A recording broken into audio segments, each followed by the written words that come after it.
Bismillahirrahmanirrahim. Welcome back to my channel. I'm back with a video, and this is going to be one of those basic video on GNU Radio. And in this video, we're going to learn how to actually perform Fourier analysis or Fourier series. Of course, you can use your frequency sync block to do all of that, but we're going to actually learn how to find out how I can generate a square wave using multiple sinusoid.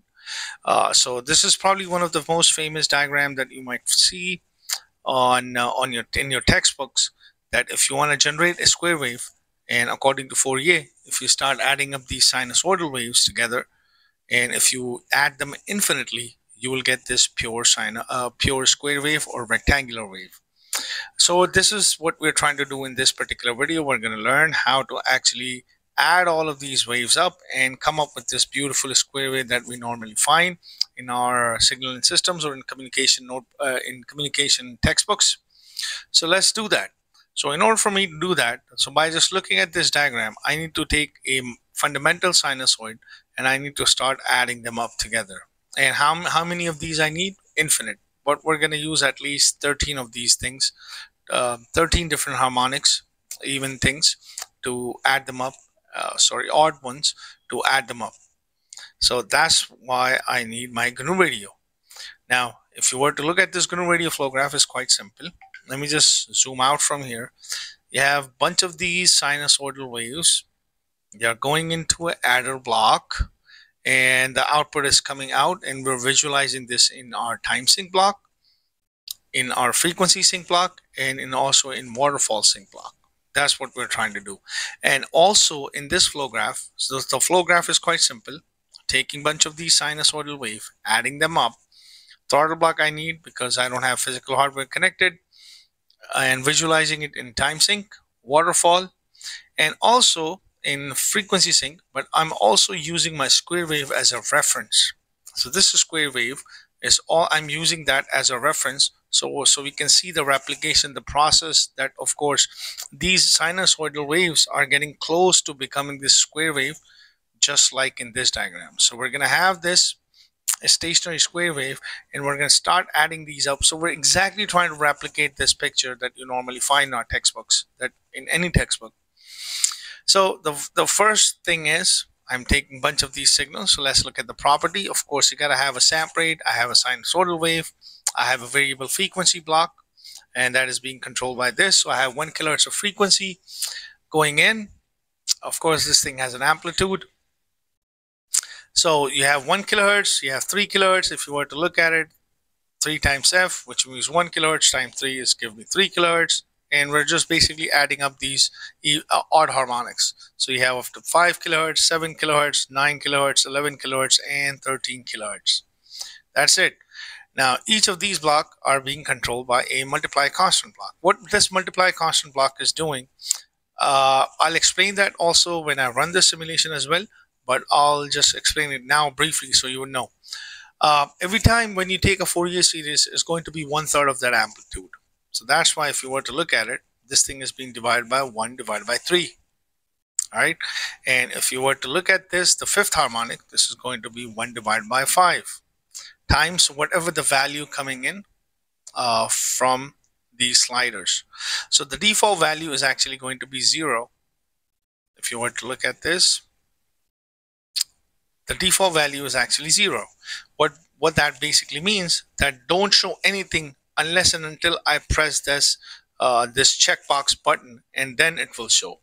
That's what it is. So our default value is going to be 0, and the true value is going to be 1. So 1 times 1/3, that's going to be the amplitude. All right. Same thing goes for here. So if you were to just look at the property, so default value is 0. 0 times anything would give me 0. So which means you will not see it unless and until I press this checkbox button, and this will become true. Now this value is going to be 1. 1 times 1/3 of an amplitude. So if you have seen the Fourier equation, you will generally find 1/3, 1/5, 1/7 of an harmonic amplitude that you normally see. I also made a video on it as well when I calculated using pen and paper and things like that. And that's the basic idea. So let me just quickly run this simulation and let me show you this. So when I press this play, Here we go. So as I told you, just like we're following our book, so this is that default square wave, and we're trying to replicate this by adding these harmonics. Exactly, we're trying to replicate this picture. So right now there's nothing present. Why? Because if you were to look at your multiply constant value, these are all zero. This is being multiplied, so unless and until I press this particular button, because the first one will have the maximum amplitude, which is going to be your 1. So this is that default. So this is down here, and this is the Fourier frequency plot for this square wave. As soon as I start adding harmonic, the blue one will start showing up. So right now there's nothing. So this is the red one, which is actually going into this picture, this black one. And when I start adding harmonics, so when I start adding harmonic, this is my first one. This thing has an amplitude of what? 1. All right. So this 0.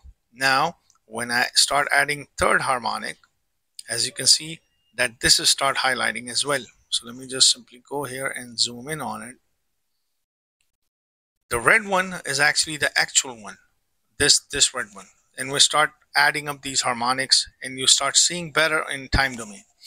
So this is, if you were to just simply choose this thing has how much of an amplitude? 1/3 of an amplitude, as you can clearly see it here.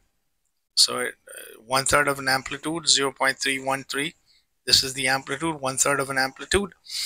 Now when I start adding these up, so when I take my first fundamental, then I'll take my third fundamental, then I start to take my fifth fundamental, 7th fundamental, 9th fundamental, 11th fundamental, and 13th fundamental. Now as you can see this is start getting closer and closer. So this is, we start adding all of these up now. This is start getting closer and closer to your square wave. And if you start adding up more and more of these components, you start getting closer and closer as compared to what you were seeing before. This is much better of a square representation compared to what I showed you before. This is much better of a representation of a square wave. When we start adding more and more of these guys up, you will start seeing better and better results. You're getting closer and closer to a square wave. And this is exactly what you observe here. So if I were to just highlight this is about 1 kilohertz. This is about 3 kilohertz. This is 5, then 7, then 9, 11, and 13. And if you were to look at just the original of this, these are a lot of harmonics here. You have to add a lot of these to make a square wave. And you're exactly visualizing the same thing in your flow graph as well. So let me just simply stop the simulation and run it again, so you can also visualize this in waterfall graph as well. So let me just play this, and this is your waterfall. So when you start adding harmonics, so this is your waterfall, nothing there.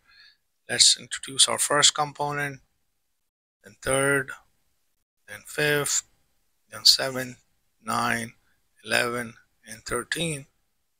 And you can also see in your waterfall graph as well. So that's the basic idea behind this tutorial, is just to understand how you can actually replicate the same thing that you are visualizing in your textbook using GNU Radio.